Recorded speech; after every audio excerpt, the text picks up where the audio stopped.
आप कहाँ से आए हैं? हम यूपी से।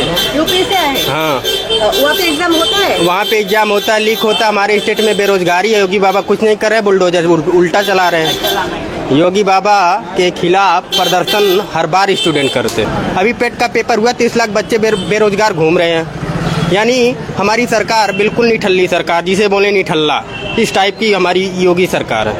और योगी सरकार की 8 सालों से ऐसी रणनीति रही है कि हम क्या ही बताएं। अगर योगी सरकार जी नौकरी देते तो आज हमें यहाँ आना नहीं पड़ता। 2022 टीजीटी एग्जाम अभी 2025 हुआ, करवा नहीं पाए। और साथ ही में अभी एलटी का दिए हैं, उसका भी कोई भरोसा नहीं, अदर एग्जाम का भी कोई भरोसा नहीं। यानी स्टेट वैकेंसी नो। केंद्र में आप जान ही रहे हैं, एसएससी प्रोटेस्ट कर रहा है, केंद्र की ऐसी नौबत आ चुकी है। तो इस तरीके से चल रहा है। कहने का मतलब यह है कि कहीं पर भी विद्यार्थियों को खाली लाठी खाना है बस, और कुछ भी नहीं है। पढ़ाई माता पिता देते हैं रुपया पढ़ाई करने के लिए, और हम लोग क्या करते हैं, उसी का खर्च से पढ़ाई करते। उसके बाद जब हम लोग कमाने लायक हो जाते हैं तो कुछ भी नहीं कर पाते। क्यों? क्योंकि वैकेंसी नहीं है।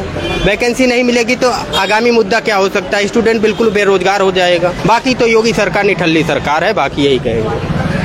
আমরা দেখতে পেলাম যে বিস্ফোরক কথা বললেন এক পরীক্ষার্থী উত্তর প্রদেশ থেকে যারা এসছেন তাদের অবস্থা আরো শোচনীয়, এমনটাই কিন্তু তারা জানালেন যে সেখানেও পরীক্ষা একেবারেই হয় না এবং হলেও সেই প্রশ্নপত্র আগে থেকেই ফাঁস হয়ে যায়।